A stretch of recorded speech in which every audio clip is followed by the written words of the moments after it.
All right, here we go. What's up, everyone? Welcome back to another episode of Hockeytown University. Here, I'm Zack. Also with me is Matt Leslie. What's going on, man?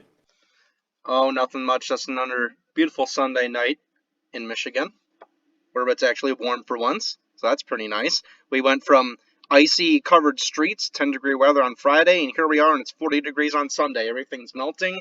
I went outside in just a t-shirt today. I'm feeling it. Yeah, it's definitely, when you're from Michigan or at least the Midwest where you're used to having 20-degree weather, then once the 40 hits, you're walking outside with shorts and a t-shirt. So classic. I love That's it. crazy. Yeah, it's pretty much the same thing down here in Toledo, so can't complain. Yeah, it was a pretty good weekend. So you had a good weekend overall, though? Good weekend overall. Yep. Just watched Yeah. a lot of Yellowstone. No, not one Yeah. single second of the All-Star game. I'd rather watch some cowboys wrangle out some cattle than that. So I'm sure a lot Yeah. of you echo my sentiment with that too. Yeah, so going on with that, that's one of the topics we'll be talking about is the All-Star break, the game, Larkin and his part into that. And then we'll kind of talk about, the Red Wings roster going into the game on Tuesday. And then we'll kind of touch base on Vrana, then kind of go into the extension that was recently signed today. And then we'll kind of talk about that team that traded him away and what their future might outlook and what the Red Wings can do to play a part in that. So, yeah, let's go ahead and get into it. So, talk about Larkin and his All-Star performance. He was part of the fastest skater competition. Leslie, I guess I'll just ask you first since I kind of already know your answer, but what do you think about it? About the All-Star competition or his performance in the fastest skater? I mean, I didn't watch any of it, so. Oh, I did actually watch Kale McCarr almost wipe out and get a conky on the boards. Okay. That was terrible. Yeah, I So saw you saw, someone made a video about that. I was like, could you imagine if the franchise defenseman for the Colorado Avalanche just wiped out and get a concussion? Like what that would mean for that team. But no, I didn't. I yeah. didn't really watch his performance. As I understand it, he didn't really have the best performance in fastest skater. He didn't really. I don't know. It wasn't what you can expect from him. We know he's a fast skater. We've seen him win it before. I think it was very early in his career he won it. So yeah, probably a little too Yeah. pops last night with the boys. I don't know.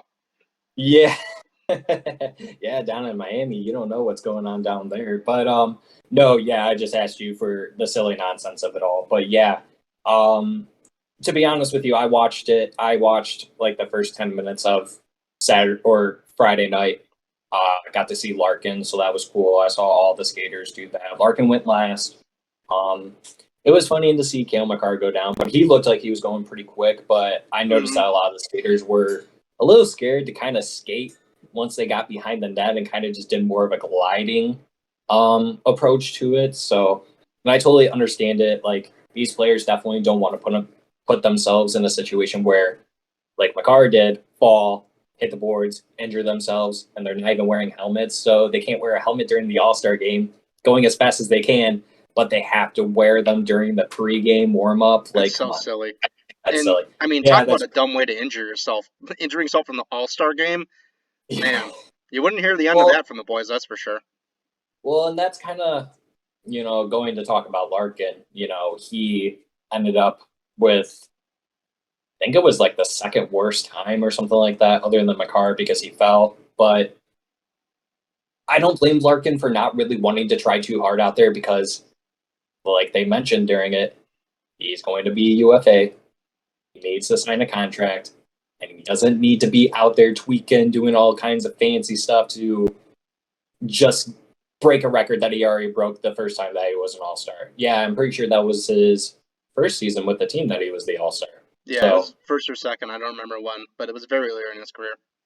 and haters gonna hate saying that he got the fresh start or the early start, whatever you want to call it. So, you know what? Nah, he's fast. So we'll just leave it at that. But after that, yeah, I turned it off.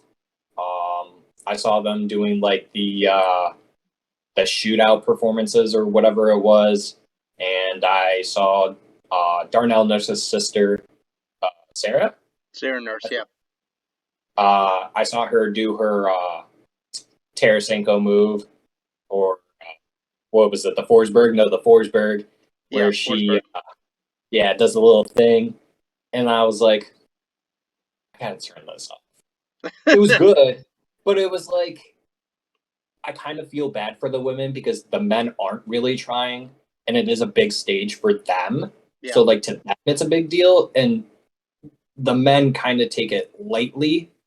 So, I kind of feel bad for them in a sense, but it was still cool. I liked it, but I turned it off afterwards and started playing NHL 23 because I wanted to run some kids in threes, and I got my butt handed to me a yeah, couple that's times. usually how it So goes. No, but I that's like what I seeing did. the women's players in the All Star. You know, they're actually like the ones you can Yeah, tell that they're trying, and it's their chance right. to kind of put their name out there. You know, you figure that there's not everyone who's watching that is a diehard NHL fan like us too. Like, there's a lot of Yeah. people who will just like check that out, like, oh, it's something to throw on a Friday night, and they see these Olympiads, these women play, and they're like, oh, this is pretty cool. Let's check this out. So it's definitely very good to grow their brand, which, let's face it, it should be bigger now than it is. So yeah, it's great for them.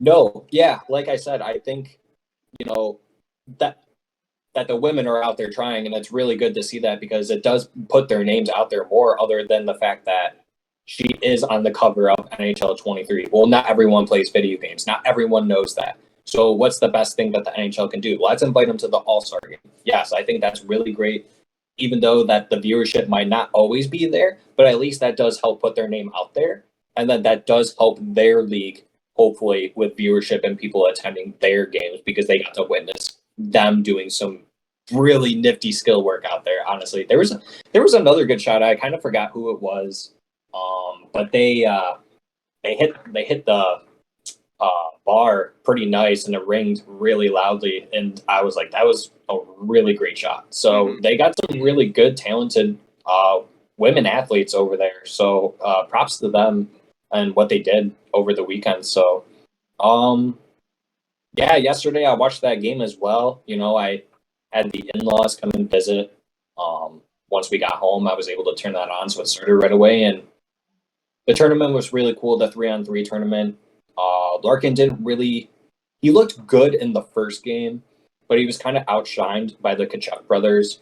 Not gonna lie, they put on a performance in the first game, but overall, the second game, the final, Larkin really put on a show. He ended up finishing the whole thing with 5 goals and 1 assist. He got snubbed by Matt Kachuk for the All Star MVP, which is fine.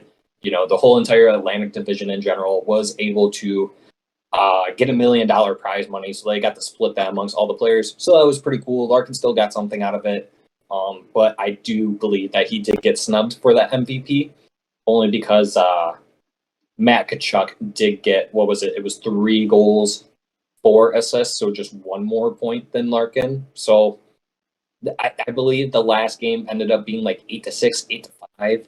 So had Larkin not have gotten like all those goals in the second game, they might not have won. So yes, I'm a little disappointed that he didn't win, but I can see why Matt Kachuk won because he is a Florida player. So I was just about to say it, that. Yeah, I mean, you got and the then, hometown bias a bit there.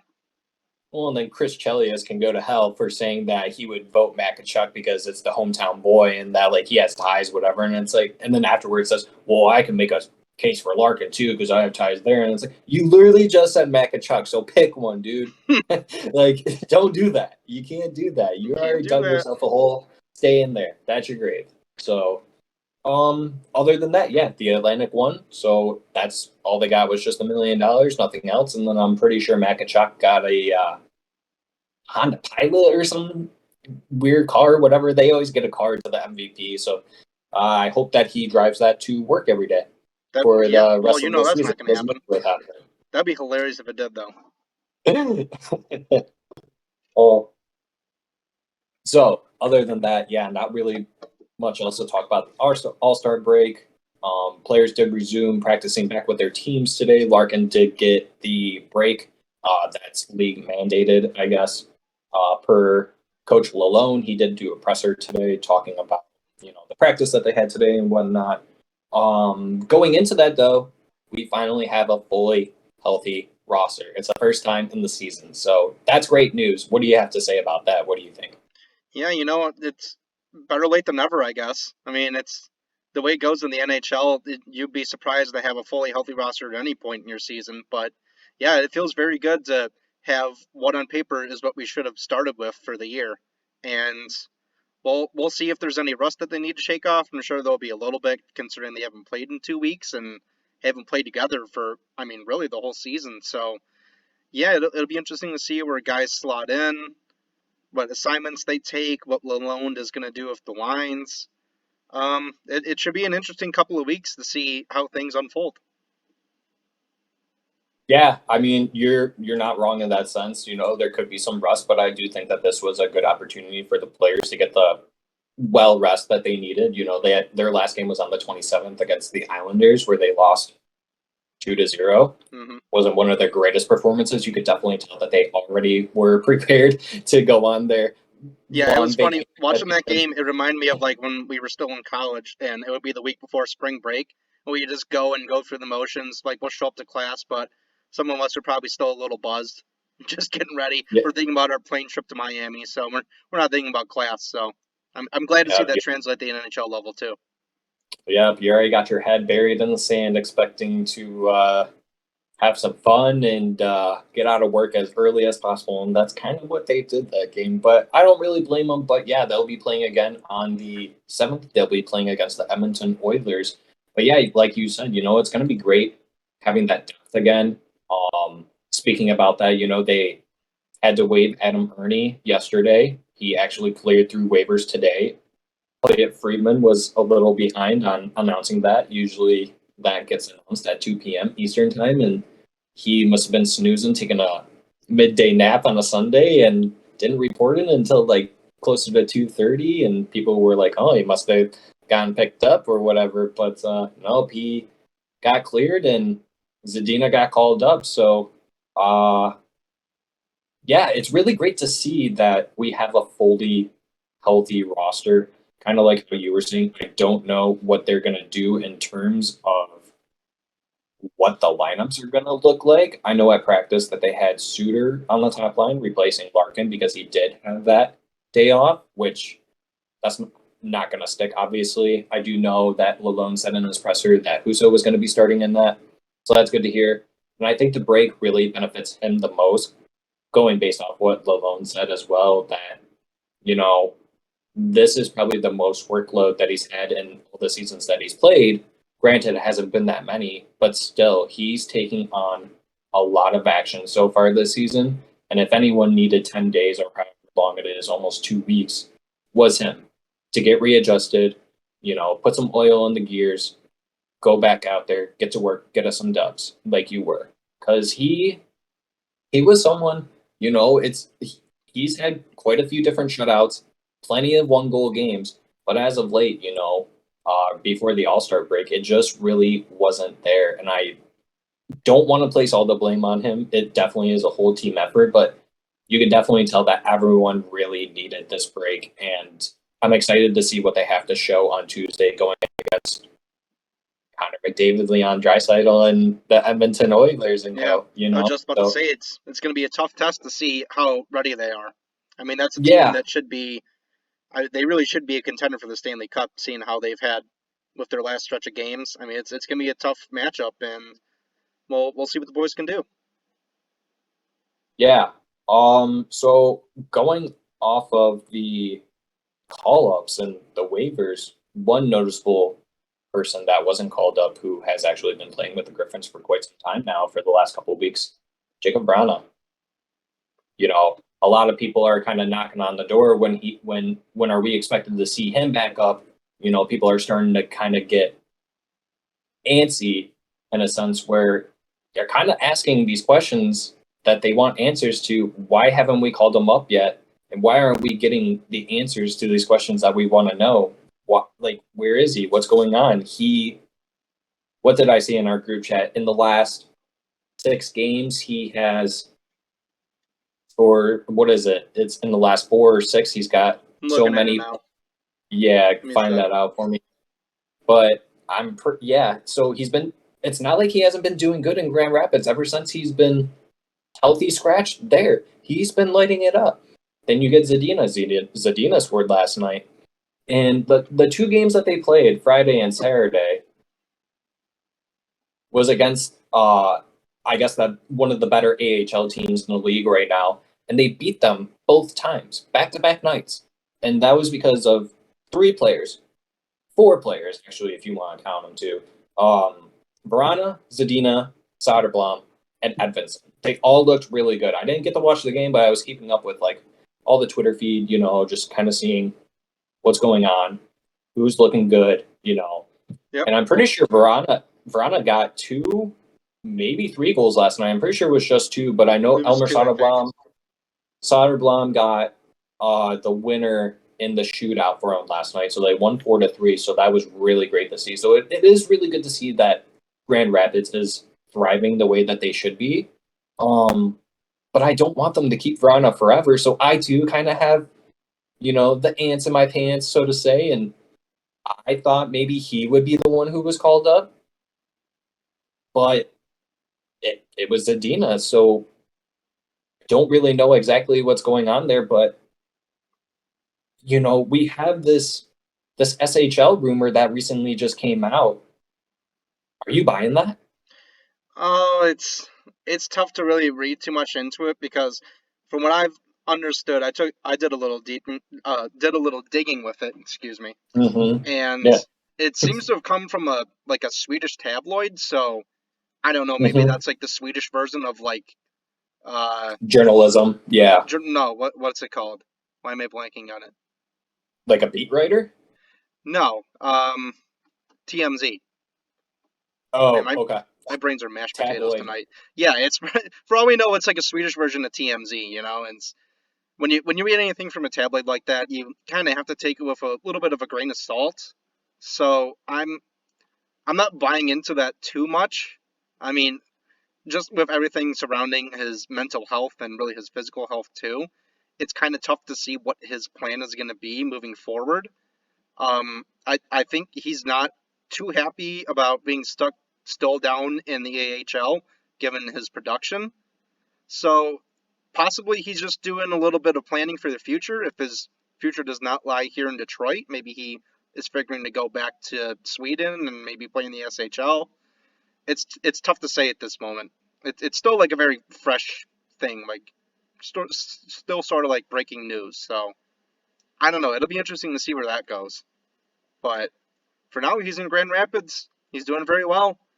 I'm a little surprised that he's not the one to be called up. I think it also goes back to all his issues with physical and mental health. Maybe Steve Eiserman and Malone think that Grand Rapids is the best place for him. Just keep producing down with the AHL squad where there's less pressure on you to be the guy who scores because he's going to need to be that when he goes back to Detroit. So I think he's still just gaining his confidence back, and as he keeps scoring, that keeps trending upwards. So I guess we'll see what happens there. I think Zadina makes honestly a little more sense to be called up just because he can slot in on like the third or fourth line and he can be that depth guy, which is probably where he's going to be slotting in. I don't think that Vrana would go back up to our squad and just be, like the fourth, like playing fourth line minutes. But yeah, we'll see. I wouldn't be surprised if all four of those guys that you mentioned are playing in Detroit at some point past the deadline. That's going to be my hot take in the night. You're not wrong, and that's something I guess I didn't really think about is that yeah, they waived Ernie, right? Someone who consistently plays on like that third and that fourth line, so the bottom roles. So that's the guy that you're taking out, and Zadina's coming back, so that's a guy that's coming back from injury, doing the 2 games of conditioning with GR. So yeah, you're kind of inserting him into that role where Verana, we already know He's a top six winger. That's what he should he be, and he he's has been. yes, that's what he's supposed to be. And I remember at the start of the season, we were putting him on the third line. I'm pretty sure, Something like uh, that. and that's kind of what I've been saying for a while too. Is like the top six and even the middle six. Like it seems like it's a little cramped, and I wouldn't be surprised that the Red Wings, and especially Steve Yzerman alone, they're probably telling themselves maybe we'll call Vrana up when there is that top six injury, because I'm looking at the starting lineup on daily faceoff. They haven't changed it yet. They still have Adam Ernie on there, but they have him placed on the fourth line. So that's where Zadina's going to go more than likely. I'm assuming eventually maybe the third line if he can actually pick it up. So hopefully last night's goal was the start of something new for him. But that is still someone that I really do think that can be a benefit to this team. I do think that there is still that potential to get the 15, 20 goals. Not this season, obviously, since we've gone more than halfway. That'd be But tremendous that for is, this season. I'd be but over the moon if it was. well, with two more seasons left, like I still think that like there's that opportunity there, and he really hasn't had the opportunity in the 9 games this year to really work with Lalone under his system, see what he can bring to the table, and I do think that he is someone who can do more than Adam. And am I surprised that he didn't get claimed? No, I'm not surprised that he didn't get claimed. No, me neither. He does make a little too much, in my opinion, for what he does. But I do think that come trade deadline, if there is a team that wants him for the depth, we could retain some salary. We have talked about that before, so I do think that there's an option. But yeah, going back onto Vrana, I'm not good with geography. I never really was, and I won't be someone who tells you that I am. But checking on the map, I didn't know how close Czech was to Sweden. It's actually really close. So, going to what you said, personal problems or issues, whatever you want to call them, that Vrana might be dealing with. Maybe it is a home thing where he has issues with family or something, not trying to speculate, but that could be a very good reason why there was the option to send him to Sweden. Because what's the point of sending him to Sweden and still having him on your payroll at that point, other than you're doing him the favor so he can be closer to home? You know what I mean? Like I said, I'm not really trying to speculate it, but it seems really weird that the rumor now is coming out where I think that was the initial idea, that it was out there. But looking at the SHL, they're more than halfway done through their season already. So what really is the point to send them over there? Well, it's not so Other much. than saying that Sweden is a better league than the AHL, I really, people can make the Well, I'd argument have for to that all disagree the with that. No. Well, he also did play in the SHL, so he has some experience over there in the SHL. He played there. I think it was just before he went over to North America and started in the AHL for Hershey. So he has some experience there. I don't necessarily think it's just to be close to his family. Like maybe it's that. Maybe he has some family living in Sweden. I don't really know the details on that, but I do know that the SHL, obviously it's not as big as the NHL or even the AHL over here, but it's still a top league in the world. I mean, that's a top Swedish league. So I think maybe it's just for him to go back to Europe where he's from, and just he wants to keep playing hockey. Maybe the SHL is holding a spot for him. Maybe his old team is holding a spot. There's just so many unknowns with this. It's hard to even tell what's going on here. It's hard to even tell if these rumors are true. So I don't know. It's a tough one. I for one hope that he can find his game again and he can be a huge piece for Detroit next year, because it's probably not going to happen this year in all likelihood. But whatever is best for his life, I think that's what he needs to do. He's a human first and a hockey player second. So whatever he decides is the right thing, I think that's what he needs to go with. Yeah, and I'll be honest with you. I didn't know that he used to play in the SHL. Looking at his player card right now, It wasn't very long. He played in like the minor that's good to know. SHL league. So you're in the right path right there. Yeah. So there is that familiarity where there could have been the conversation where Vrana might have put the card down to where, well, can I play in the SHL instead of the AHL? Whereas Yzerman then probably came back to saying, well, if we have a top six injury, we don't want to have to wait to bring you back here, type of thing. Who knows? But yeah, I just want everything to not be such a gray area anymore. I want a decision to be made. Is he with the team or is he not with the team from now on? Like I don't really think that it's good for You just don't want him in the limbo anymore. correct, and it's Yeah. not good for us fans, and I don't think that that's a good look on the organization. Hmm. I don't know what other players know. I don't know how much is actually out there in the NHL world. It obviously isn't a lot, or else we'd probably already know more Yeah, about we'd it. know So way more. that It's very hush hush. Yeah. so it's yes, it very much is. So it wouldn't surprise me if at least Dylan Larkin knew, but I doubt that any other teammates, maybe the assistants, but I doubt that as well because the A's on the team, that's their first season. Sherrod and Perron, whoever you want to call it, Hmm. they're the ones who majority of the time do get the A's. But yeah, I just want him to find peace resolution, and I just kind of want Iserman to make a decision on the guy. If he's not with the team, just cut him at this point. And there's no hard feelings there. We appreciate everything that he did, but don't keep him because you feel obligated to because you traded him for with the Mantha thing. Don't do that. We're okay if you just let him go. To be honest with you, do we want him? Yes, of course. We want him to come play in our top six. We want him to be our elite goal scorer, especially on the five. A lot of teams want that, not just us. I mean, there's teams Right. probably looking at him in the AHL right now, and they're thinking to themselves, "Yeah, he's had some issues in the past, but look at how he's playing in the AHL. We should have grabbed him up when we could have." Not even just for like their big squad, but for their AHL squads too. I mean, he's such a weapon down there. It's yeah. Yeah, it's just I got to stop talking about it because I Well, don't really want. just keep in mind, like Eiserman has a plan for everything. He's always Right? 5 steps Yeah. ahead of us No, fans and other GMs too. So I know. we'll see what happens. I know. I know. At the end of the day, it's gonna be whatever is best for both parties, and that's all I really hope for. And like for me, I just kind of am a little frustrated because I don't know the answer because I am antsy, like I said, and I think a lot of us are. We can't really blame him yeah. for that.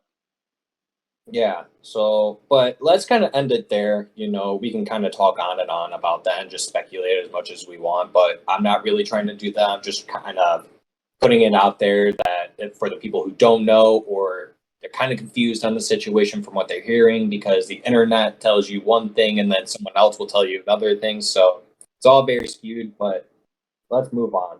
So, one piece of news that came out today.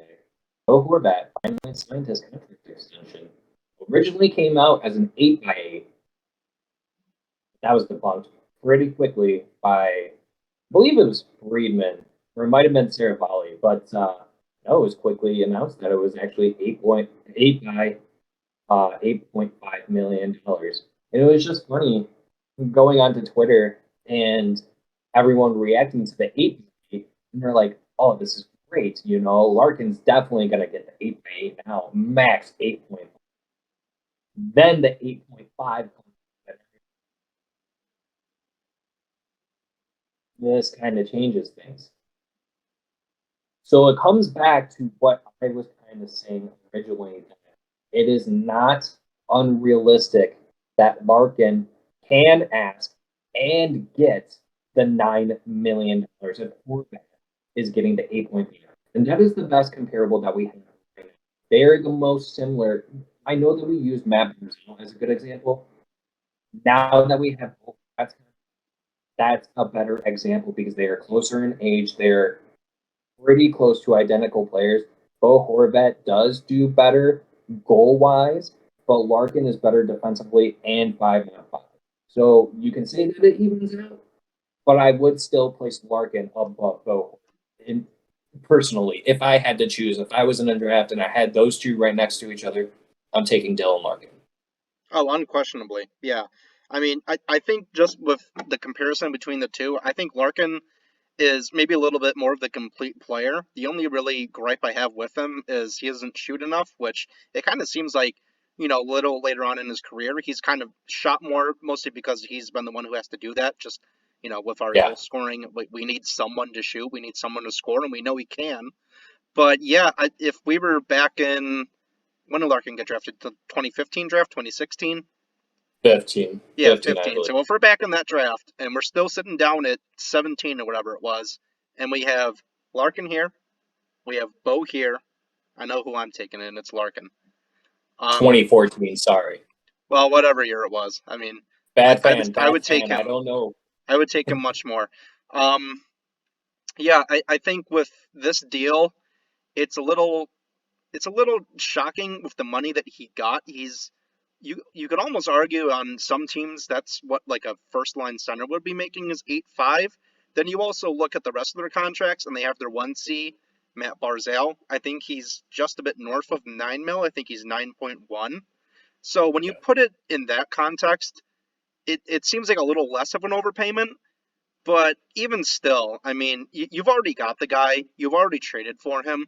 I feel like you could have a lot more control on what you want to give him, just because he's already there. I mean, I don't see why he would want to leave anywhere else, and why he would be saying, "Oh, well, I can go over to this team and get 8.5. I could go to this team and get 9." Like they have him, so they can control what they want to pay him.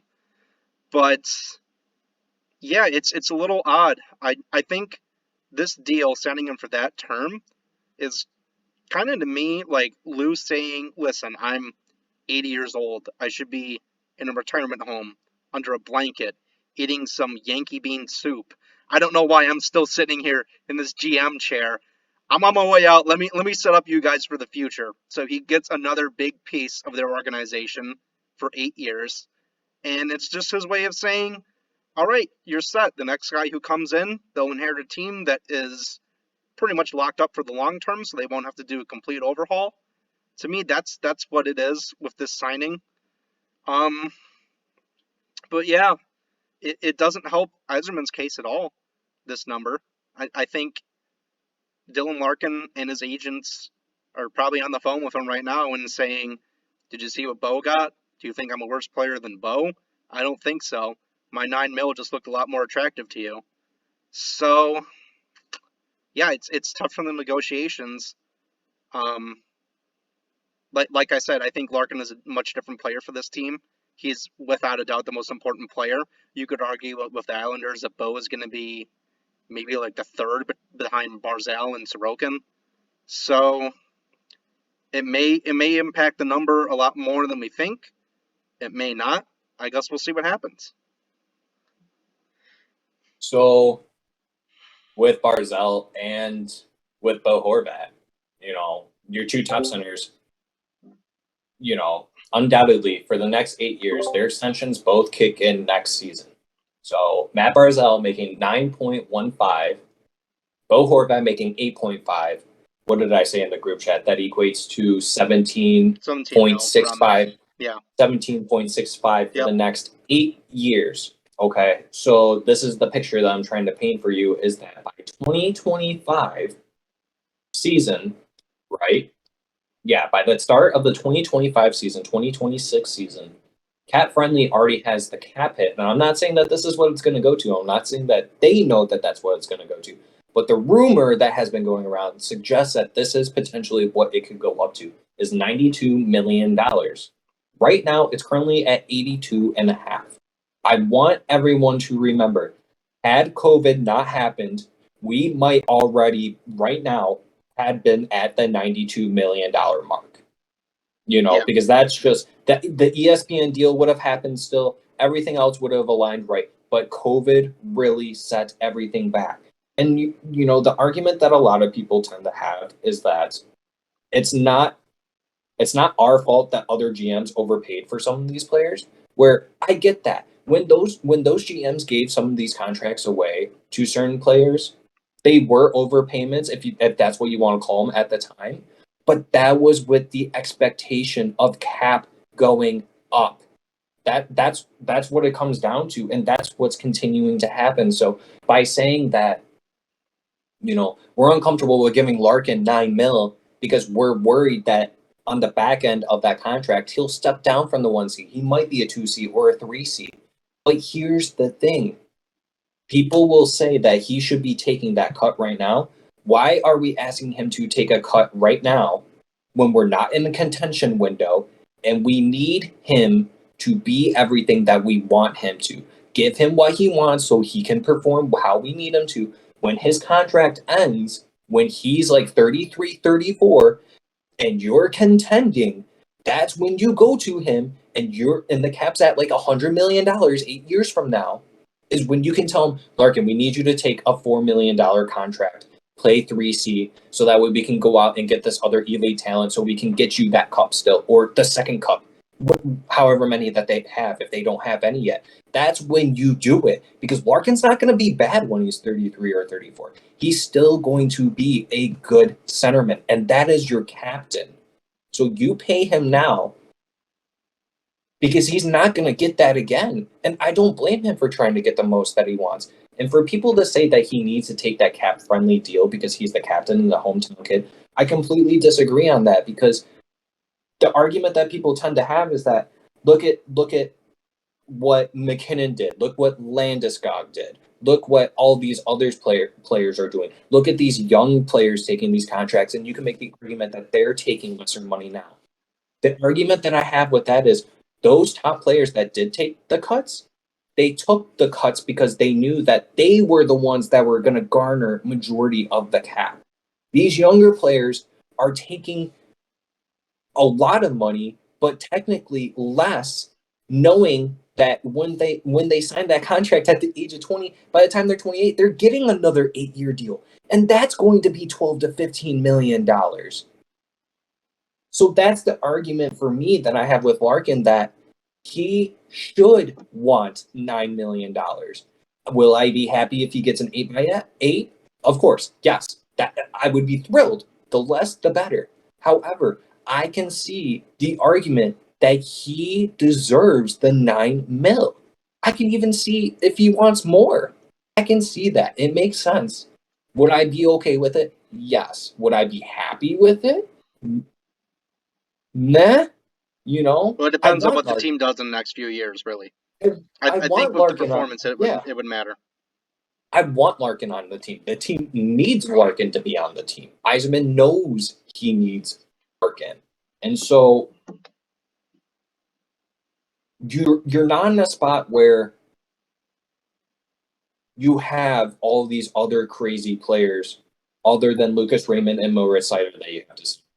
So, and we talked about this as well, that like between those three players, you're going to tie them up anywhere between 20 and $25 million, I think I calculated. Yeah. Uh, Well, also with those two, they're going to be going off their entry level contracts. So when they go off that, they'll be RFA and be a little more cost controlled. So we're not really going to get the same negotiation we are with Larkin, with him being a pending UFA. We're going to be able to control their price a little bit more. Obviously, right. we're going to have to pay them, and it's still going to be a normal negotiation, but it won't be. Hopefully, it won't be drawn out like this. I don't think it will. The hope is with both of those players is that you do get them on the 8-year deals, but RFA players and their agents are getting smarter, where Austin Matthews is a good example, where he didn't sign an 8-year deal. He signed a 5-year deal, so that way it could take him out of that RFA, so that way he could control then how much he can ask for. And when he becomes a free agent, money. Yeah. It's going to be money, and it's going to I be think tough you're for going to see a lot of Toronto. players doing that. You're going to But see a I lot of players don't. taking a shorter term. Right, and I don't see a world where that's gonna be the Detroit Red Wings if they give Larkin $9 million. Okay, so like if they gave Larkin $9 million right now in 3 seasons by 2025, 2026, the cap goes up by $9.5 million. That's another Larkin you could literally add to your roster. It's not that big of a deal. Yep. Yes, I want 8, but I want Larkin. So just give him the 9. Yeah. He deserves it. He is the heart and soul of this team. He puts up good numbers. He puts up the most numbers every single year. Is it 100 points? No. But we are now in a world where both the top 2 centers in the NHL can start asking for 8+ mil every single year. That is the world we live in right now in the NHL. That is the cap era that we live in right now. People were making the argument that, oh, that's a bad contract. Give it time. The cap goes up. That's why they're signing him then, so that way it doesn't matter later down the line when they're still relatively decent, but you can get that other player as well. So that's why I'm like, just give Larkin the 9. Do whatever you got to do. What do you think about that? Yeah, I think you do have to just give him whatever he needs. I think another thing with seeing him in this All Star performance this weekend. Now, granted, it's the All Star game, so this may not be the best thing to draw an example from, but we saw him play with Marner and with. Did he play with Pasternak too? I know he played with some other high level talent, but I mean, I the know kid where you're caught a going hat. with this, and The, I wanted to talk about this, but Yeah, go ahead. so Yeah, I mean, he got a hat trick in that game. Like he looked like a completely different player than he usually does on this team. And you're seeing him play with elite wingers, which is what he needs. I I don't think it's that hot of a take that if he could play with elite wingers the rest of the season, he'd be an 80, 90 point guy. I mean, I think that's his ceiling if he has elite talent surrounding him. Now, he has Raymond, who's a very good young talent. He's not there yet at the elite level, but I fully believe he could hit that ceiling. right. But I think when this deal is signed and it's at 9 million, and let's say in free agency, if it doesn't work out in Boston, we go out and we get a Pasternak, and he's all of a sudden playing with Larkin. Shit, Larkin might look underpaid. I mean, like Yeah, we've seen what from him. What we've seen this whole stretch of his career is on rebuilding teams that have been yeah, down in the dumps for his entire career, save for the 1 year they went to the playoffs, which was his yeah. rookie year. So that doesn't really even count in my eyes. But yeah, I think if you need to sign him to whatever he wants at 9 million, because when you bring in elite talent, it will elevate his game and he will look like the bona fide number one C that I know that he can be. How's that for you?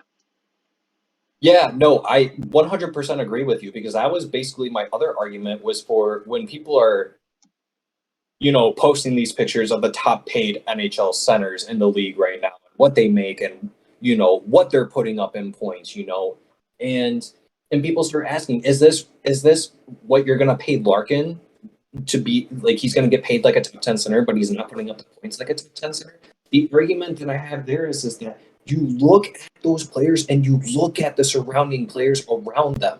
Not once can I say, other than Zetterberg, was Larkin ever with an elite talent player. And you can Mm-hmm. make the argument that Zetterberg was on the bottom end of being an elite player, but he had the IQ that still made him that elite player. Yeah. You know, and that's how Larkin was able to do so well and thrive in that first season. And you saw that dip the next season. Mm-hmm. So then Larkin had to figure it out himself and carry himself to get to the point that he is right now. So I believe when you say that, yes. And I've been on that. If you gave Larkin just one, one elite player that is not Tyler Bertuzzi, and no disrespect to Raymond, I agree with you. I think that he can get there. It could be next season. However, I strongly believe that Larkin could be over a point per game player Easily. if Easily. we got an immediately talent. Yep. So let's go ahead and take a break. I know that we gotta kind of do some things real quick. So yeah, let's Yep. go ahead and take 5 real quick, Leslie. We are back. All right. So continuing on, let's go ahead and jump and talk about let's talk about Vancouver in general. We talked a little bit about both his comments, and let's just kind of go ahead and talk about their, what's their plan now going into the of the season for trading both and acquiring Anthony Beauvillier and Atu Ratu and that first round pick. The idea is that with their situation that they're in now and how far back that they are in the standings is that tank, right? At least in our eyes, that's our understanding of it because we are hearing these rumors that almost anyone is available, right? Pedersen, Besser, even. You could even make the argument that maybe even Quinn Hughes or Thatcher Demko is available, and I believe that is, and I'll start on this at least. If I were the Red Wings, the player I think that I would want to go after and target, and I know that he's on injured reserve right now, but I think I would probably target Thatcher Demko.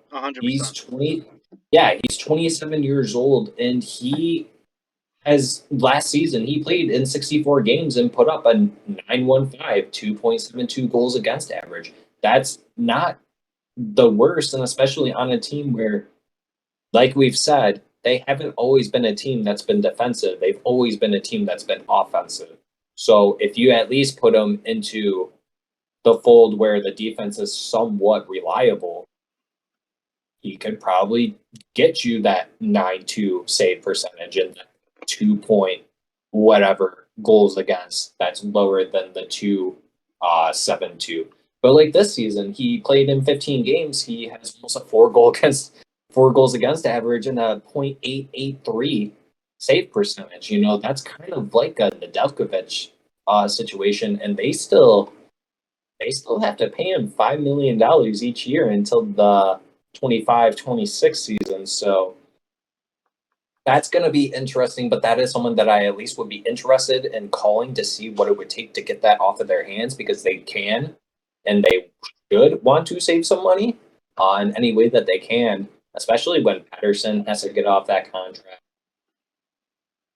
They have a couple other players that, I mean, like just in general, they only have for next season, it looks like that they have $3 million they can spend in free agency, and they only have 17 players signed on the roster currently for next season. So it's going to be tough for them to get the 23-man roster with that. So I don't know. Yeah, on long term, they have Ilya Mikheyev, who makes 4.75. Michael Furland, he's coming off the contract. Tucker Poolman, I don't even know who that is. He makes $2.5 million. Even with Demko, though, you got Tanner Pearson on IR, and then William Lockwood. I don't even know who that is. But Thatcher Demko, obviously Quinn Hughes will always be on everyone's radar. That's a player you should always call on just to see what it would take. Being 23-year-old left defenseman, that's someone I would love to pair with Mo Snyder. I think that's That'd be incredible. everyone. That's everyone's dream right now, is wishing that we had the Quinn Hughes over Zadina, but That would have been the easily best young pairing in the NHL. yeah, but you could always make the argument that if we had drafted Quinn Hughes, would we have Mo Snyder at this point right now? So Well, that's that's fair. Yeah. so that's there. But the other player that I would be interested in calling upon would definitely be Elias Peterson, because that could be your 2C, and you can make the argument that that could be your 1C. You could push Larkin down to 2C. He's just as good. Elias Peterson, I'm pretty sure he's got over. Oh, he's got 21 goals and 37 assists, so 58 points in 47 games. That's really good. That's your So 1C right there. And honestly, if you traded for him and signed him, that would knock Larkin's number down a bit. So maybe not the worst idea. yeah. So I mean, those would be the players that I would target. But my main piece, honestly, would be Thatcher Demko. I think Thatcher Demko, if you brought him in with Billy Huso, who we had for 2 more years after this season, Thatcher 1A, 1B until someone finally figures it out that they can take majority of the role. But the only downside that I have with getting Thatcher Demko is that I don't know what happened that made him get that bad save percentage and that bad goals against average. I know that Vancouver in all had a really bad start to the season. They picked it up as of late, getting really high scoring games and everything, so that's great. But is is Thatcher Demko really that reliable that we think he is, even though he did play over 60 games last season? Yeah, I think without a doubt he is reliable. I mean, I think with just the bad start to the season, it's really just they have outside of Quinn Hughes just no defense whatsoever. Like that's a team who is praying that they can put up 5, 6, 7 goals a night because they know they can't stop more than 4. So I think his numbers might be a little skewed with the team that he's playing behind. I do remember it was the bubble playoffs, and I think they were playing against Vegas or Winnipeg. I don't remember which team it was, but he was like a brick wall against them. I mean, he was like Ottinger was last year. So you know that he can steal you games if it really comes up to him. I think with Demko and him being on injured reserve, I think you still should call and inquire and see what his price is going to be. It's you definitely want to buy low on him now. I mean, this is probably the lowest price you could get him now. I think maybe a potential trade package, knowing Vancouver and what they got for Horvat, you probably have to give up one of, I don't know, Kosa, one of your defensemen, possibly Hronik. I don't know. It's kind of hard to determine what his value would be right now. I don't know if it's you're paying for what he is right now, which is injured, or you're paying for what you're going to get. He's going to be hopefully your franchise goalie. So if we really wanted to call and just pick Vancouver's brains and see what the price would be, I don't think Kosa is too bad of a piece to give up because you're already expecting Kosa to be a big part of your future, and you don't really need that future goaltender anymore if you're already getting a very young and proven NHL goaltender in Thatcher Demko. Ideally, you could have him for the next 7 or 8 years. I mean, you could trade for him and sign him to a contract similar to what Horvat got. Obviously, not that expensive, but you could definitely sign him for long term. So, to me, with all the pieces that they're selling off, Demko seems the most attractive to me. I haven't really heard anything about them being interested in trading Pedersen. From my understanding, he was the one intangible that they have, the one untouchable that they have, and possibly they could get rid of Quinn Hughes too. I mean, if the price is right, I think they'll listen to it. It's going to be a king's ransom, without a doubt, more than what Bo Horvat costed. So, yeah, I think if Eiserman is going to pick up the phone and dial Vancouver's number, I think Demko is a very, very interesting player to inquire about. Yeah. In terms of what it might take to get a Thatcher Demko, you know, I had to check out to see when he got injured and how long he was out for. So he got this news article by Kevin Woodley of NHL.com says December 3rd is when it was made. So I'm assuming the night before is when he got injured. So he was out. He's out for 6 weeks um, for a lower body injury. It's well, and after those 6 weeks, it's now February 5th. That's 2 months. That's technically 8 weeks. So Mm-hmm. I don't really know what's going on with that still. So he should be coming back any day now. I think part of what Um, his injury timetable is just keeping him out and hoping that he can take that time to heal. And Vancouver knowing that at this point they don't really want to win much more games anyways because they're going nowhere fast. I would imagine that's why he's been out for so long, just to no pressure on you, just get healthy. Hopefully we'll have you for the future. I would say it's that. I know that they're not committed to a full rebuild, but I think Rutherford is saying one thing and their GM is saying another thing. I think he knows what needs to happen. So I think to me that's a move saying that they want to lose as much as possible. so I mean, it kind of makes sense too with the alignment of the All Star break. So it wouldn't Hmm. be the weirdest thing that they did tell him, like, hey, just even if you are healthy now, let's just give you an extra week so you're more adjusted. You can get some Right. more practice in. We'll get you ready. Um, but I don't think that the price would be as high as you might think it would be to get a Thatcher Demko. Granted, they really don't have anyone else that they could place him with currently.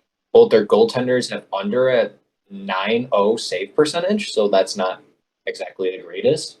But I could see them being a Vancouver, team if they trade for him. They could replace him in free agency. I think.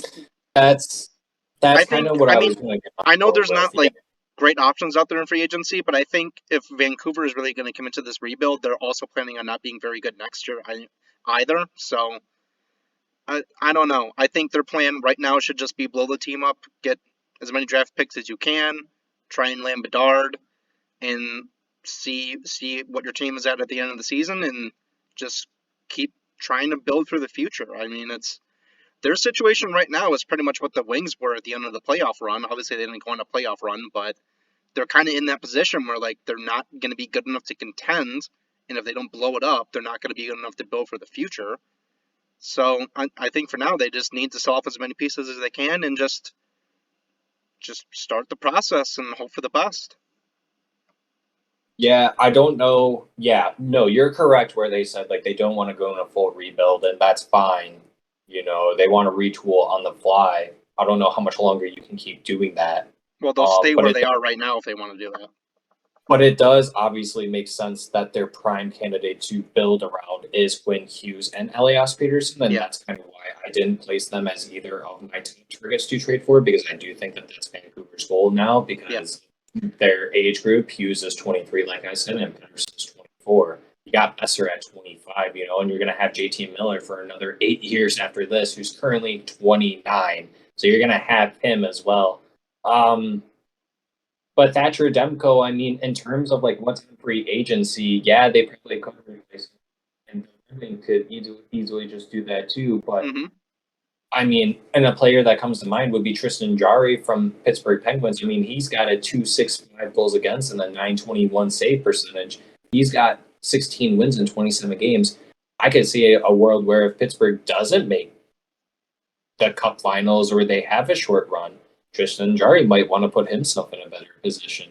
Would that be Vancouver? Probably not. Would that be smart for Vancouver to go after someone like that? Yeah, yeah, it without a doubt. probably would. But we know Vancouver is definitely the team where they have a weird history with goaltenders, especially with like Longo and Yeah, they like making them uh captains. well, there was that weird scenario where it was Luongo and then that other goalie, and then Luongo got traded, and then that goalie that they That was Schneider. Was it Schneider you're talking about? yeah, it was Schneider, and then I Yeah, think he got traded too for another goalie, and then to all New of a sudden you Jersey. got Thatcher. Yeah. Then all of a sudden you have Thatcher. No, who was it? Robin Leonard No, it that got wasn't traded? Leonard. You are right. I don't remember who it was though. Oh, was it Markstrom? Are you thinking of Markstrom? Yeah. Yes, thank They you. traded Yes, they it was traded Jacob Luongo for Markstrom. Markstrom, didn't they? He went to Florida where Markstrom was, and then he went to Vancouver. I think that's what you're thinking of. Yes, and then Markstrom then went to he got traded, or did he? Either way, yes, it's a Yeah. whole like mess over there with their goalies. So like hmm I I see both sides where they're gonna be like, no, we don't want to get rid of him because we're doing this rebuild on the fly thing or this retool on the fly, whatever you want. But I also see the world where if you give us the right price, we might be interested, and then we could just go get a goalie in free agency. But you're right, like what they might be asking for might be a little high, but to me personally, I think it's not going to be as expensive as you think because of that cap that comes with it. They need cap, especially when he does come off of IR. So yeah, they can go out and get a goalie that's a little bit cheaper, but you're going to be getting an older goalie. Is that something that they're interested in doing? They might be. Is that the wrong move? Probably for them. Do they really care and know what they're doing? No, they never That's really definitely not do. true. That ownership is just so toxic that I Yeah. kind of feel bad for Jim Rutherford in a sense. But Jim Rutherford, he didn't really do exactly the greatest at the end of Pittsburgh either. So is he kind of losing his trade a little bit? So Well, I mean, he just um, rode like Crosby, Letang, and Malkin's coattails. So, it turns out it's pretty easy to win a couple cups when you have that core in Pittsburgh. So, um, yeah, with their goaltending future, that's kind of why I say that a deal involving Kosa would make a lot of sense because what they could do for the next few years is just either see who you can get on the free agency market or maybe make a couple trades for maybe like a backup who wants a bigger starting role. I can't really think of anyone who comes to mind, but that might be a good play. And just if you trade Kosa for Demko, hopefully that's like their big piece, and they could just tread water until he's ready to come in. So I think that trade makes a lot of sense for Detroit. The only issue is it would probably involve a first round pick for this year, or maybe even next year. So maybe at that price it would be a little too much. I think you're probably better off just sticking with Huso and seeing what happens with Kosa's development path if that's the price. But yeah, it's worth looking into for sure. I think Demko's a very, very good goalie. He could be your franchise goalie. Um, whether that be Detroit or elsewhere, I think that's what he's going to end up being. He has all the talent to do that. just to kind of like it's not going to be exactly the same, and I know it's not, and they're two totally different types of goalies. But I just want to put it out there that we acquired Billy Huso, who wanted a certain amount. He got it with us. but St. Louis didn't want to give that, right? So that was the 4.75. They weren't Mhm. willing to give that to him. That's why we traded a third for him. So if a third gets you a $4.75 million goaltender who has the background of playing with St. Louis for 2 seasons where he played 40 games, almost had a 920 save percentage. He played in the playoffs for 7 games. Granted, he was under a 9, but St. Louis is on the bottom end of their cup window, pretty much, I guess is the best way you can say that. Well, They're more they're so right outside of having a rebuild, so yeah. right. It would be pretty crazy to see what they did when they won the cup, right? They went from being the last team to winning the cup. I I mean, know. can we see it happen again? Probably not, but Not this late. that's the comparison that I'm trying to make there is that Thatcher Demko makes 5 and he had a really good season, and that year that he played in the playoffs, I looked at that. That was in 2019-20. He played in 4 games and he had, what did it say? It was a 9.89 save percentage. It's ridiculous. Like that's Mhm. crazy. So like if that's something you can get, that price might be a little bit more. I don't think I would feel comfortable giving up Kosa, considering that you're pretty much putting yourself in a position that we were in for a really long time, right? Where we didn't have that goalie of the future. Um, I think I would be more comfortable giving a pick, maybe a second and a third. Would they take that? I don't know, but that's kind of why I'm trying to see if there's a relation where we gave a third for Huso and he makes 4.75, So I guess I'm just trying to understand um I think what's the equal value for getting a goalie that, just as equal as Huso, who really doesn't have that big of a track record. I mean, he's played in 100 or started in 151 games. Huso's only started in like it's less than 100. mhm.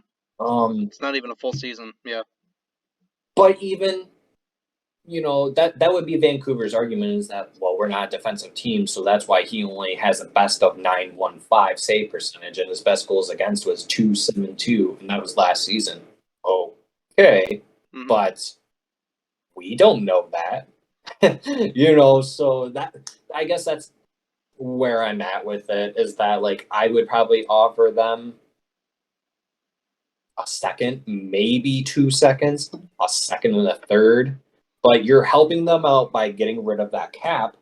They can still have these goaltenders who are on a league minimum, or at least you can go out and get one that costs like 2.5 to 3 mil. Get someone who kind of like how we did with Bernier and who was the other guy, where we just brought him in for 2 years. Vancouver could easily just do that. But like I was talking about with the Kosa thing, I think that would be setting us backwards because then we're kind of getting into the same spot where we have Huso for 2 years, and if we did get Thatcher Demko for Kosa, we only have Thatcher for 3 more years. And then at that point, he's going to be 30. And then we still don't have a prospect. Like what if it just doesn't work out with Thatcher? Then we're pretty much back to square one where we have to keep re-signing these free agent goaltenders. Eventually, you do have to bring someone up in your pipeline, so that way you're not overpaying, but you're not overpaying for 2 goalies. Where we've seen in the past with certain teams, who was I think Philadelphia did that, where teams just get tied up with 2 goaltenders who really aren't that good. So maybe there's a world where we do a Huso for Thatcher trade. Maybe we can get something from Vancouver for that. Because I can make the argument that Huso is just as good as Demko, and Demko is injured right now and does not have the same stats as Huso.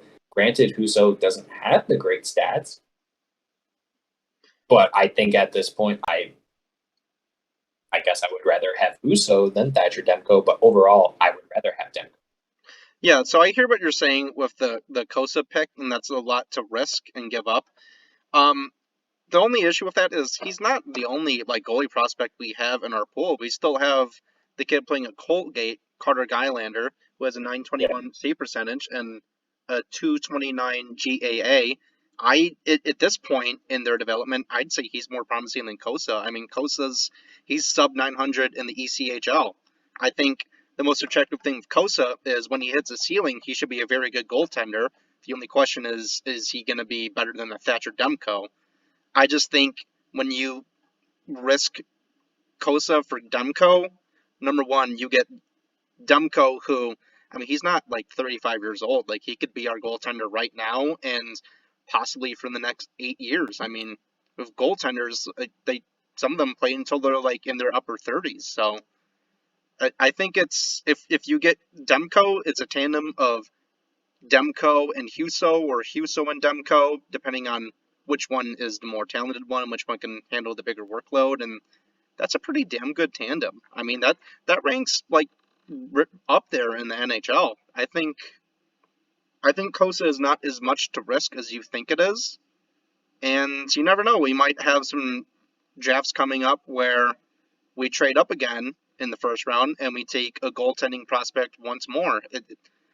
He's Kosa's not going to be the only promising goalie prospect we have in our pool. So I think it is a lot to give up, but when you want to get a guy that badly, sometimes you have to take a risk. And I think with Demko, you've seen in the past that he can perform very well. I think that risk might pay off.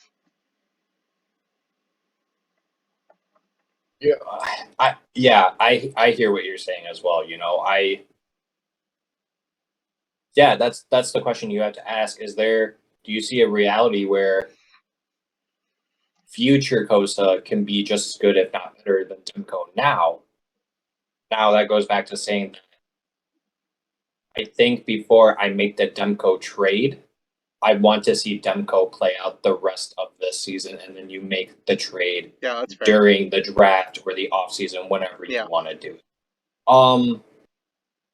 Real quick, this is a little off topic, but we talked about this before. I think I might have talked about it off air, but I do want to bring this up again. That I see a world where we can trade Hellberg or Ned, but I do think it would be Hellberg first. I can see a reality where maybe we sign Hellberg to a 2-year deal where it's super cheap and he doesn't have the worst numbers. He actually has better numbers than both of the goaltenders for Vancouver right now outside of Demko. That's a small sample size, though. We could do that for Thatcher Demko. I'm just kind of spitballing here, but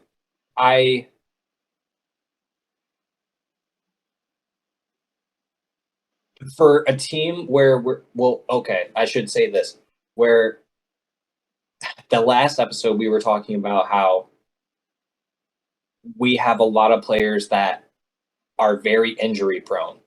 Now we're talking about Thatcher Demko, who has been out for 8 weeks with a lower body injury. Do we want to kind of put in the assets, the first round asset that we got and moved up for, to trade that for a goalie that does have injury history where Kosa doesn't? And that's someone that you're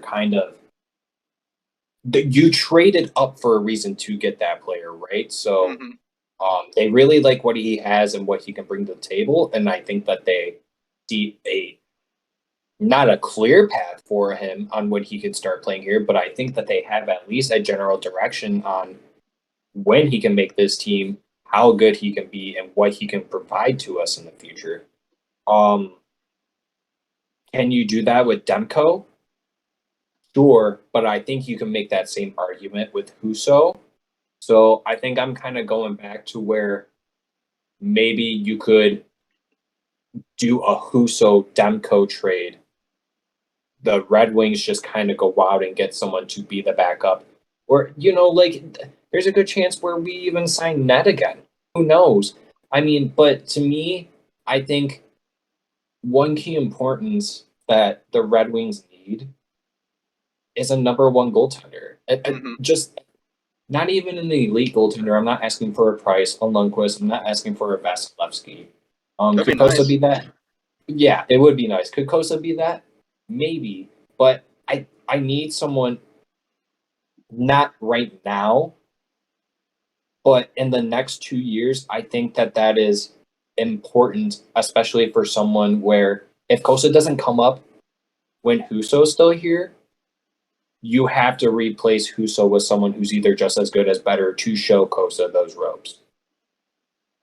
Yeah, I hear what you're saying. A Huso trade could make a lot of sense for both parties. And you probably wouldn't have to give up much more than just Huso as that piece. I don't think you'd need to give a first for that or anything. Um, just the I way think if it you, I'm sorry, I just want to say this. I think that if you retain salary at least on Huso, even if it was like, can they do 10%? Or is it only 25 and I like think the smallest 50%? you can go is 25. It's in quarters, I think. All right, so even if it was 25%, that helps them, and then you're taking more cap back with Demko. So I just at least wanted to put it out there. So like the asking price, if you did that, might not be as high because you're helping them out in the cap strength that they're in. Mm, So go on, well, sir. just the whole thing. I mean, it may make sense just to get Demko, and you know he's going to be your number one. He should be a solid number one, and just either go out in free agency and get a backup. I just think with Kosa the way it stands now, I mean, and the way he's playing, I I can't tell you in good conscience that he's going to be a number one goalie in the NHL. Now I know that goalie development is very nonlinear. He could bust on the scene at 25 or 26 and take the reins of the team. The tough thing is just you look at him now in the ECHL where a top goalie prospect with that much talent should be dominating the competition, and he's just not. I mean, he's maybe just getting by on talent alone, but he's not really performing like we all thought he would. Um, I just think it's tough to predict what Kosa's going to do. I would hope to see him in GR next year, and next year hopefully he's going to take the starting job there. But it's going to be the best thing for his development. Like he needs to take that step and get a majority of games in the AHL, and hopefully from there he can be a backup and. Maybe Huso's still on the team and he can teach him the ropes. Maybe it's someone else, but yeah, there's a lot of question marks around Kosa right now. Not, and I didn't really think that we'd have a prospect that is this, kind of in I don't want to say limbo, but he's not looking like what you thought he was going to be. So yeah, it's a tough thing to predict what's going to happen with Kosa. Yeah, 100%. And I at least want to put this out there too. I think one of the reasons why at least I wouldn't want to trade him yet, and I hear you when you say that like he hasn't exactly, not saying that he hasn't panned out exactly what we wanted it into, but you're right that like I think he we hasn't drafted looked. him knowing that like he would have the higher ceiling of was it Wallstedt was the other goaltender? Yeah. Yeah, I think we picked him knowing that like his ceiling was projected to be a lot higher, and he was just, more of like a project prospect, a raw prospect. And I don't know, maybe Wallstedt goes to Minnesota in 2 years and he's a starter and he's putting up a 920 save percentage, whatever it is. We could be talking in 4 years that Kosa's a starter and he's getting Vezina votes, getting Calder votes. You never know. It's such a tough thing to predict what a goalie's going to do, but just the way it stands right now, it's not looking so great for Kosa, and it's almost kind of looking like we whiffed on that pick and should have got the other guy. Currently, yes. I mean, once again, I definitely hear what you're saying, and I kind of was someone who was on the board of, and this is the theme, right? That like we want the Swedish mafia, so like we wanted Mm-hmm. the Wallstead because he was playing in Sweden, he's Swedish, and that's a league that has kind of proven quite a few times already now, especially for us, that the players that play in that men's league, they translate pretty well over to the NHL. Yep. So is it really a surprise that Wallstead is doing what he's doing in the AHL right now? No, but in a sense, a little bit because goalies are very weird. Am I surprised that Kosa is starting in Toledo? No, only because I think that his timeline is very much different than Wallstead's.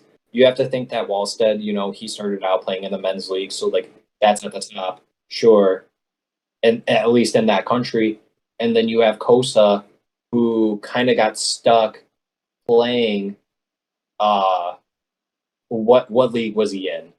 The WHL. in Edmonton. Yeah, right. Yeah. So after he got drafted, he kind of got stuck Yeah, you playing can make the there, argument that he was never really supposed to be there, and he should have started like at least at the coast. So and he didn't look as, I guess, good. Like his numbers took a dip, but I wasn't really seeing that as a concern personally because that team was stacked, but they did lose some good talent on top of that as well. Um, you know, he I kind of feel bad for him because it's almost like he lost that year of development, right? Where like he hmm didn't need to be in the WHL anymore. So it was kind of just like a sit tight, just do what you have to do and work on some things that you normally aren't good at. So that way, by the time we do bring you to Toledo or Grand Rapids, they're not going to be as harder to fix if there's still a continuation problem with them. So I'm not going to write out that I think that it's a mispick. This one's just going to take a little bit longer, I think. hmm Um, and he's been looking better in Toledo. I mean, with 28 starts, he's at a 2.93, just under 9 save percentage. That's really not bad for a goalie who's 20 years old. Like he can definitely. I don't know where he's going to start next season, but you had me thinking that, like, I said that, like, maybe there's a Huso or a Hellberg trade eventually, maybe especially during the trade deadline. I said that Hellberg could be a potential candidate. However, if you do that, you're then calling up Ned. And if you're calling up Ned, Grand Rapids doesn't really have another goaltender.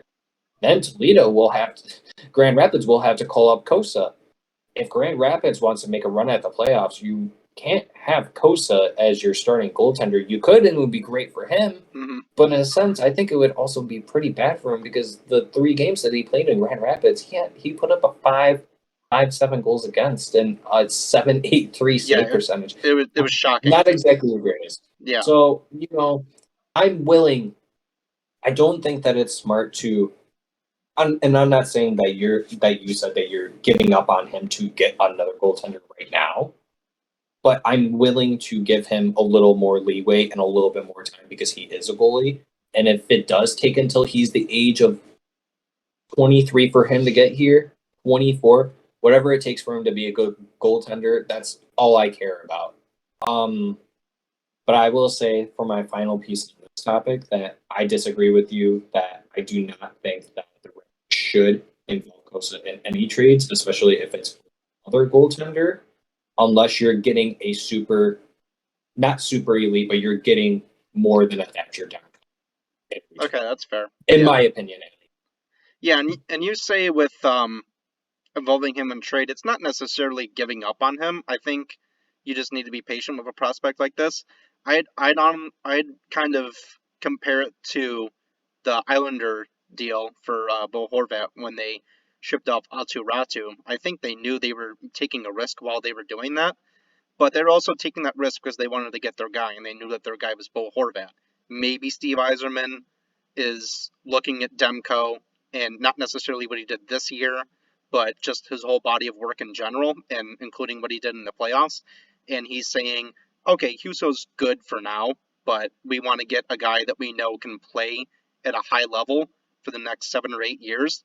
And if that's Demko, maybe you have to involve, I mean, maybe not even just Kosa. I kind of just included Kosa because he's a goalie prospect, and I think when you're giving Yeah. off your starting goaltender, you're going to want a young prospect or even just like a younger backup goalie to hopefully take over the workload that he was working on. So it could be any prospect for all I know. But I know that if Steve Eisman thinks Demko's the guy, he's going to have to risk a little bit to get him. Yeah, no, for sure. I agree with you 100%. So, yeah, like I said, I think that would be my top trade target going after Vancouver. Like I said, Pedersen is up there as well, and I think I would place Pedersen over Hughes only because We need Hughes centers. does Hughes. Well, we need centers, and Hughes does have the higher cap. Not that that really Yeah. matters, but I think that they would be more lenient to get rid of Pedersen than they would Hughes personally. Um, Yeah, I'd say so too what on would that. I give up for Pedersen? A lot, honestly. Like I You'll would need to. probably, Yeah, I would give up an arm and a leg and one yeah. of my ears for Pedersen. Honestly, that man is just, and he had some down years too. Like he, when was it? Because I like to draft him in fantasy. Sometimes I remember I was like super pissed. What was it? Uh, yeah, last season he only put up 68 points in 80 games, and I expected him to kind of be over that point per game player that he's supposed to be, like he is right now. Hmm. So what would I give up for him? I would. It's definitely starting out with a first. You have to put that in there. Oh So yeah, a it'll be first, multiple first, I think. I would give him a first. I bet you it would be a first and probably Marco Casper. I think that that would probably seal it. That you're Hmm. getting that. You might have to throw in another. Maybe. Ooh, I think that's. I'm not an expert, so you know what? I'm just gonna leave it at that. It's a first and Marco Casper. I think that that would be pretty That's a good fair. starting point, though. But I do think that, but that's on the basis if Vancouver said that they wanted to do a full blown rebuild. I think Yeah, that that's what they would yeah. get, and that's what they would ask for. But with the situation that they're in now, they'd probably want a player that can replace Pedersen, not in terms of we need a one seed to replace him, but we need a center to replace him now because we Hmm. don't have any. Right. Um, So it would probably be Rasmussen or Veleno, maybe Fabry. You can make the argument that Robbie Fabry has played center in the past, so it could be Fabry, Casper, and a first.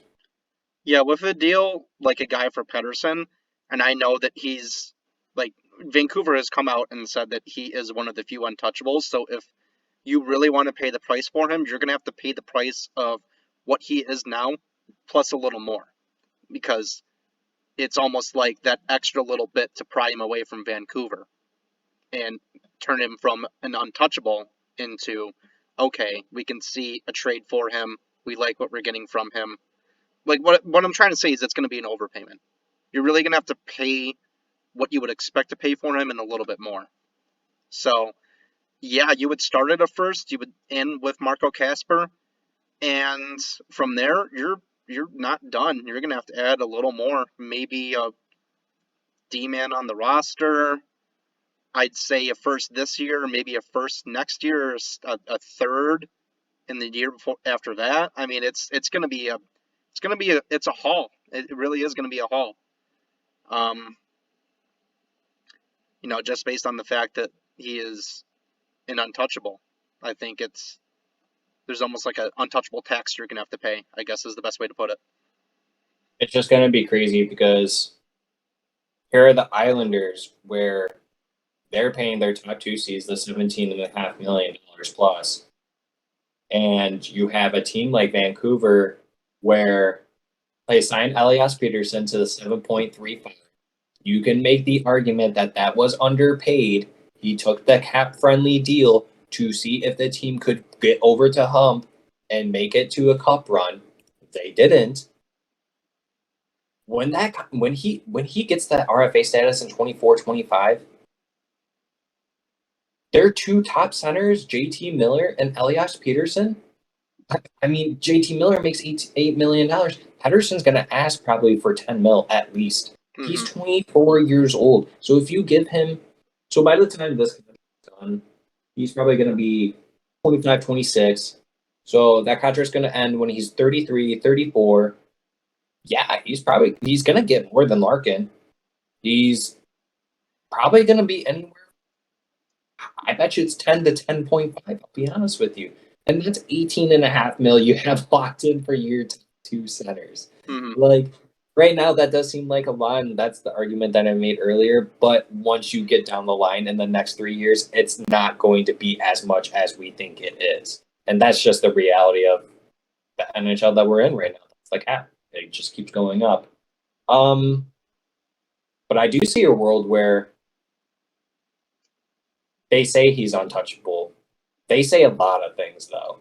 They do. I'm not gonna They don't I'm mean a not lot of gonna them buy too. it.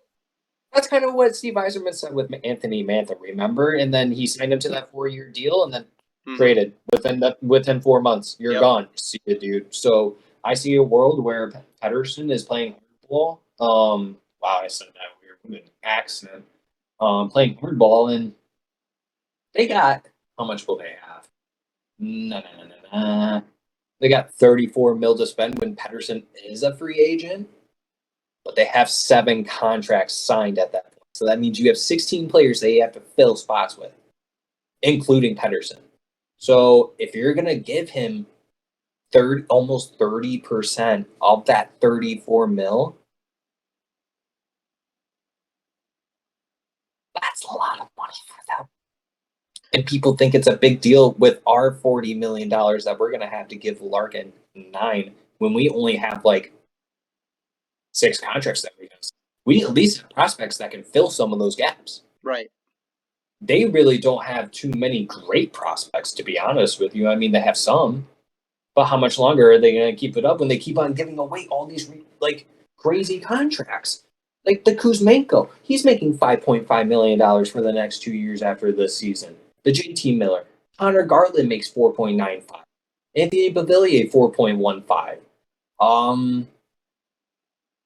Brock Besser, he makes 6.65. It's just ridiculous that like these contracts. Don't even get me started on defense. Oliver Ekman-Larsson, $7.26 million.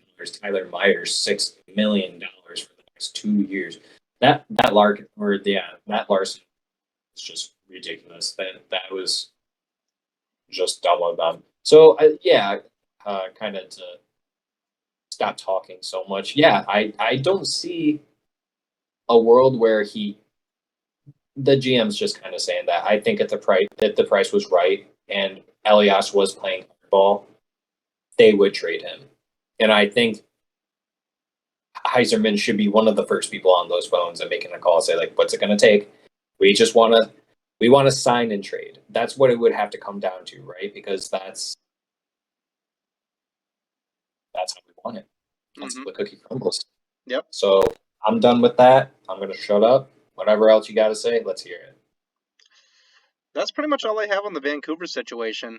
The only Yeah. other thing I want to add is you go down all those horrific deals that they've signed. Some of them aren't too bad, but their whole problem for pretty much this whole history of their team, really maybe I guess since 2010, is they don't look past what the team is right now and what the team should be right now. They just look at what they have as far as assets and they say, oh, well, we've got to pay these guys whatever they want so we can keep them here because they're really good.